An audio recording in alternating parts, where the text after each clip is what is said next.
So hello and welcome everyone to easy and fun learning. और आज हम पढ़ेंगे क्लास 9th हिस्ट्री का chapter 1 that is the French revolution. And description box में मैंने अपने हैंड रिटन नोट्स भी दे रखे हैं, तो अगर आप चाहें तो आप उनका यूज़ कर सकते हैं। And within 10 to 15 minutes you will be able to revise the whole chapter using those notes. तो चलिए शुरुआत करते हैं। तो फ्रेंच रिवोल्यूशन की जो कहानी है वो स्टार्ट हुई थी on the morning of 14th July 1789 in the city of Paris. और ना पूरा जो पेरिस सिटी था वो पूरा एकदम हिल डुल चुका था, क्योंकि ऐसे लोगों के बीच में रूमर्स फैल गए थे कि जो किंग है उसने ना अपनी ट्रूप्स को बोला जाके कि तुम लोगों के ऊपर फायर ओपन कर दो, लोगों को मारो, ऐसा। तो जो पीपल थे, जो लोग थे, वो काफ़ी ज़्यादा डर गए क्योंकि उनके पास अपने आप को प्रोटेक्ट करने के लिए कुछ भी वेपन्स या आर्म्स नहीं थे। तो 7,000 men and women gathered and formed a people's militia। people's militia यानी कि पीपल की मिलिट्री, ओके, लोगों की मिलिट्री। एंड उन लोगों ने क्या किया, गवर्नमेंट बिल्डिंग्स के अंदर जाने लगे in search of weapons. And finally they broke into Bastille. Now Bastille एक प्रिजन का नाम था जो कि किंग के कंट्रोल में था। And it stood for the despotic power of the king. Despotic मतलब a ruler with total power, a cruel ruler, okay.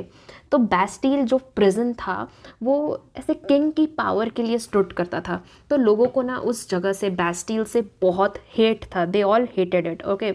तो उन लोगों ने बैस्टील का जो कमांडर था उसको मार दिया और उस प्रिजन के अंदर जो प्रिजनर्स थे उनको भी रिलीज़ कर दिया। और जो पूरा बैस्टील था वो डिमोलिश हो गया। डिमोलिश यानी कि पूरा तहस नहस हो गया।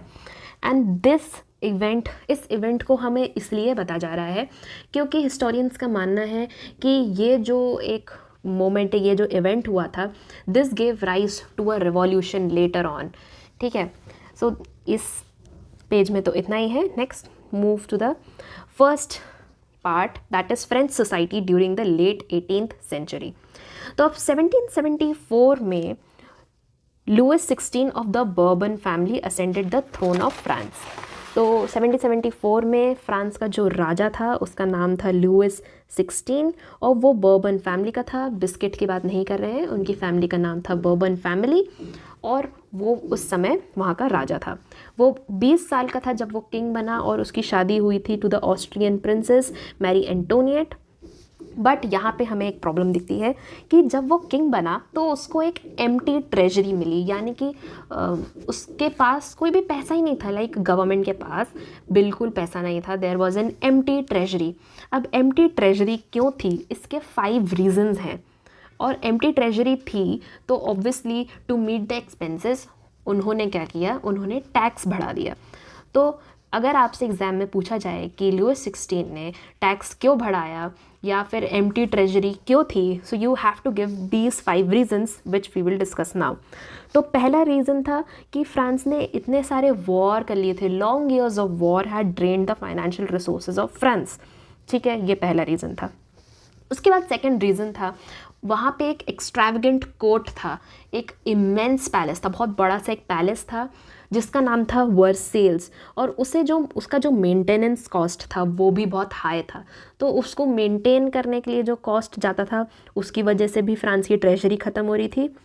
और इसके बाद फ्रांस का एनिमी था ब्रिटेन, एंड ब्रिटेन के अंडर अमेरिका की 13 कॉलोनीज़ थी। तो लुइस 16 ने क्या किया, ब्रिटेन से उन 13 कॉलोनीज़ को आज़ादी दिलवा दी, ओके। एंड जैसे ही आज़ादी दिलाई तो इन सब चीज़ों की वजह से, ये वॉर करने की वजह से उसके ऊपर more than $1 billion livres debt आ गया।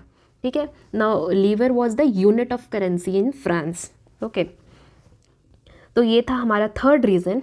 एंड देन फोर्थ रीज़न पे हम आते हैं, जो लेंडर्स थे, जो स्टेट को क्रेडिट देते थे, जो लोन देते थे, उन्होंने भी बोला कि हमको 10% इंटरेस्ट ऑन लोन चाहिए।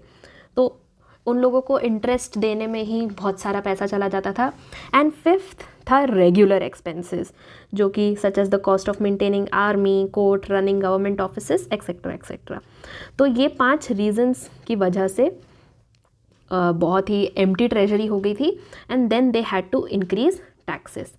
इसके बाद हम आते हैं, हम देखते हैं कि फ्रांस का जो पूरा सोसाइटी था वो ना 3 स्टेट्स में डिवाइडेड था, जैसे कि आपको इस फिगर में यहाँ पे दिख रहा है कि फ्रांस की जो सोसाइटी थी वो 3 स्टेट में डिवाइडेड थी.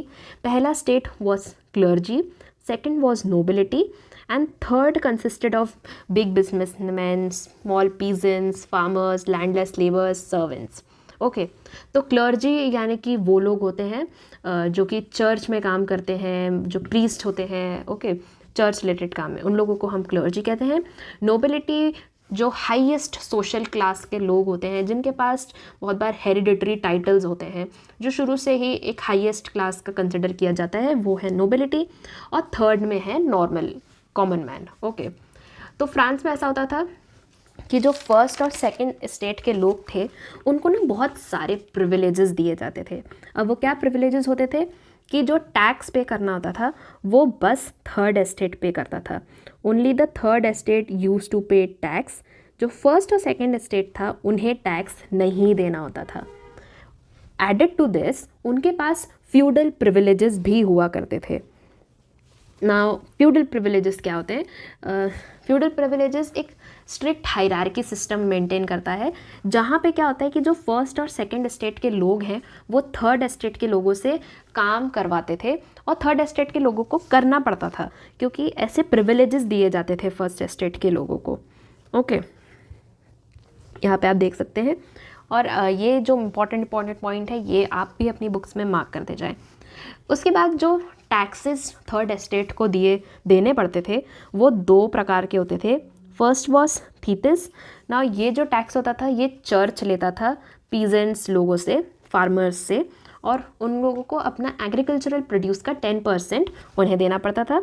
And the second type of tax was taille. This was a direct tax. ठीक है, तो ऐसा फ्रांस का स्ट्रक्चर था. And then struggle to survive. Now क्या हुआ, 23 मिलियन पॉपुलेशन थी इन 1715 में फ्रांस की. ओके, 23 मिलियन, और उसके बाद वो बढ़ गई टू 28 मिलियन इन 1789. ओके, तो 5 मिलियन पॉपुलेशन इंक्रीज़ हो गई with in these years, but जो प्रोडक्शन ऑफ ग्रेन्स था वो इंक्रीज़ नहीं हुआ. एज अ रिज़ल्ट क्या हुआ, ग्रेन की प्राइजेस जो थी वो राइज हो गई, और लोगों को जितनी वेजेस मिल पाती थी वो उसमें फूड नहीं खरीद पाते थे. And this led to subsistence crisis. Now ये एक सिचुएशन होती है जहाँ पे लोग अपना बेसिक मीन्स ऑफ लाइवलीहुड को भी अफोर्ड नहीं कर पाते. बेसिक मीन्स मतलब खाना, ये तो एकदम बेसिक चीज़ है, पर उन्हें वो भी अफोर्ड नहीं हो पाता था. So this led to subsistence crisis. Now we'll move on to the next page. A growing middle class envisages an end to privileges. Now यहाँ पे क्या हुआ, बहुत सारे फिलोसफर्स, बहुत सारे जो एजुकेटेड लोग थे ऑफ द थर्ड एस्टेट, वो लोग के दिमाग में ऐसी चीज़ें आने लगी. लाइक वो एजुकेटेड लोग थे तो उन्हें समझ में आया कि एक पर्सन की social position must depend on his merit and rather on caste system और इन सब पे. तो यहाँ पे हमें 2 फिलोसफर्स के नाम दिए गए हैं, that is John Locke and Jean Jacques Rousseau. यहाँ पे आप देख सकते हैं. और ये जो लोग हैं इन दोनों ने बुक्स लिखी, पैम्पलेट्स लिखे, एंड इन्होंने जो अनएजुकेटेड लोग थे उनको ये सब बातें बताई कि सबको इक्वल लॉज होने चाहिए, सबको फ्रीडम होना चाहिए, सबके लिए पास इक्वल अपॉर्चुनिटीज़ होनी चाहिए. ऐसा नहीं होना चाहिए कि बस थर्ड एस्टेट के लोगों को ही टैक्स देना पड़े, फ्यूडल प्रिविलेजेस नहीं होने चाहिए. तो इन लोगों ने ऐसी बातें लोगों को बताई, एंड देन लोगों के दिमाग में ऐसे बातें ग्रो हुई. तो यहाँ पे हम देखते हैं 2 treatises of government was a book written by John Locke. और उस बुक में उसने बताया कि ये जो फर्स्ट और सेकंड एस्टेट को इतना डिवाइन प्रूफ किया गया है ये काफ़ी गलत है. एंड देन ये रोसियो ने भी यही आइडिया को एक्सटेंड किया, और उसने बोला कि लोगों के बीच में और उनके जो रिप्रेजेंटेटिव्स होते हैं, उनके जो लीडर्स होते हैं, उनके बीच में एक सोशल कॉन्ट्रैक्ट होना चाहिए. इसके बाद हम देखते हैं in the spirit of law Montesquieu proposed division of power, जैसे कि यूएसए में हो चुका था. सो ये बहुत सारे आइडियाज़ थे जो कि कॉमन पीपल भी आपस में डिस्कस करते थे in the salons, coffee houses, और बुक्स और न्यूज़पेपर के थ्रू लोगों में ये बातें स्प्रेड होना चालू हो गई. Now we move on to the second part, that is the outbreak of the revolution. तो जैसा कि हमने फर्स्ट पार्ट में देखा था कि फ्रांस की जो ट्रेजरी थी वो एम्प्टी थी, और उसको सही करने के लिए किंग ने सोचा था कि वो टैक्सेस को इंक्रीज़ कर देगा, और हमने ये भी देखा था कि बस थर्ड एस्टेट को ही टैक्सेस पे करने होते थे।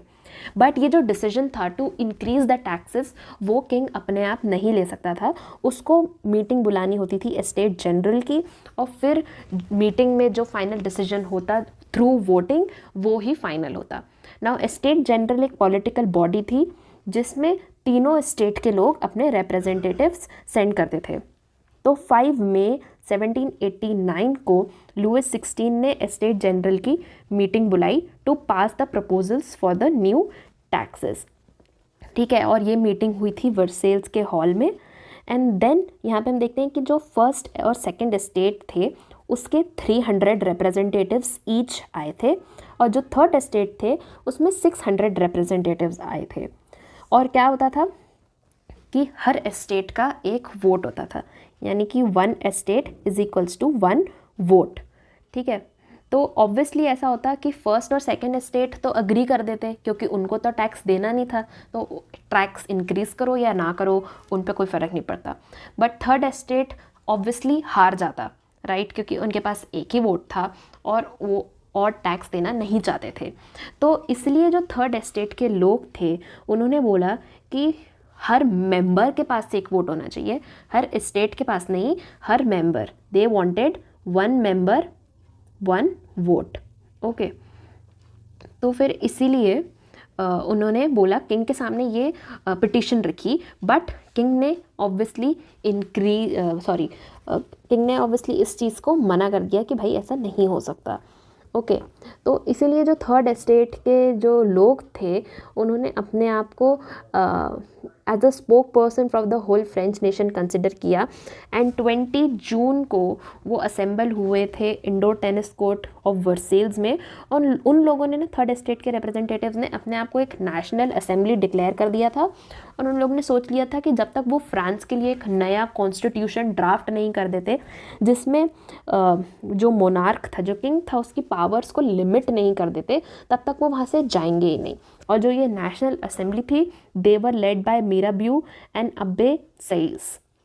तो जो मिराबियू था वो एक नोबल फैमिली में बॉर्न था, यानी कि वो सेकंड एस्टेट का था, बट फिर भी वो समझता था कि जो थर्ड एस्टेट के लोग थे उनके साथ इनजस्टिस हो रहा था। और उसने एक जर्नल लिखी थी और वो बहुत ही पावरफुल स्पीचेस देता था वर्सेल्स की क्राउड को, उनको बातों को समझाने के लिए। एंड देन अब्बे सईस जो था उसने भी एक पैम्पलेट लिखा था जिसका नाम था what is the third estate.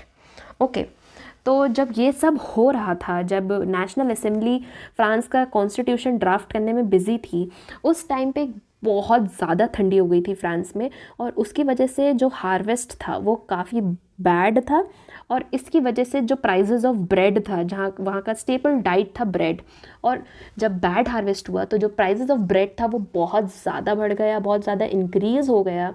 And लोग घंटों घंटों तक बेकरी के सामने खड़े रहते थे, बट उनको अपना खाना नहीं मिल पाता था, उनको बिल्कुल भी सामान नहीं मिलता था, और लोग ना पागल हो गए थे एकदम, बेकरीज में अंदर तोड़ फोड़ मचा रहे थे। ठीक है, इसलिए किंग ने ट्रूप्स को ऑर्डर किया था to move in the city of Paris.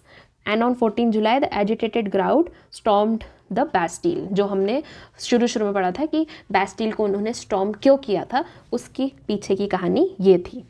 Okay, तो इन सब को देखते हुए जब बहुत सारे लोग पागल हो गए, पूरा बैस्टिल डिस्ट्रॉय कर दिया, और इन सब चीज़ों को देखकर लुइस 16 को अपनी हार माननी पड़ी और उसे रिकग्नाइज़ करना पड़ा नेशनल असेंबली को, एंड उसने फाइनली सॉर्ट ऑफ सरेंडर कर दिया।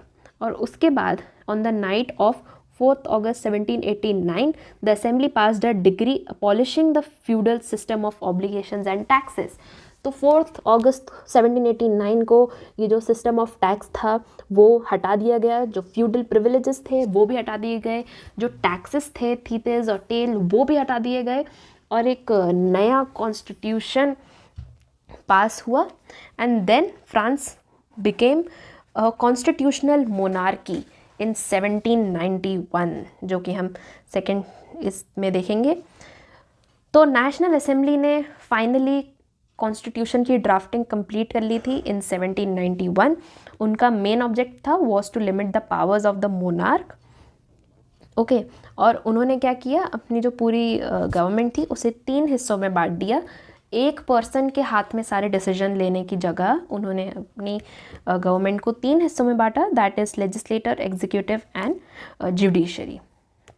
जो 1791 में फाइनली कॉन्स्टिट्यूशन ड्राफ्ट हो गया था, उसमें नेशनल असेंबली ने सोचा था कि वो इनडायरेक्टली अपने गवर्नमेंट को इलेक्ट करेगी, यानी कि जो सिटीजन्स थे वो इलेक्टर्स को इलेक्ट करते एंड देन इलेक्टर्स जो थे वो फाइनली असेंबली को करते, यानी कि जो सिटीजन्स थे they will elect the electors and then electors will elect the assembly. Now जो सिटीजन्स वोट कर सकते थे दे वर 25 ईयर्स, जो मेन 25 ईयर्स के अबव थे और जो पे करते थे tax that is equal to 3 days of a labour's wage, बस वो ही लोग वोट कर सकते थे और उन्हें एक्टिव सिटीजन्स कहा जाता था। और जो remaining main, women and children थे उसे हम पैसिव सिटीजन्स कहते थे। ओके, एंड देन यहाँ पे हमें बेसिक बताया गया कि उनका कॉन्स्टिट्यूशन कैसे चालू हुआ, began with the declaration of rights of man and citizen, and उनको राइट टू स्पीच, एक्सप्रेशन, ये सब प्रोवाइड किया गया। ओके, तो इससे हमने 1 और 2 पार्ट कंप्लीट किया है। 3rd पार्ट के लिए आप नेक्स्ट वीडियो में ज़रूर देखना।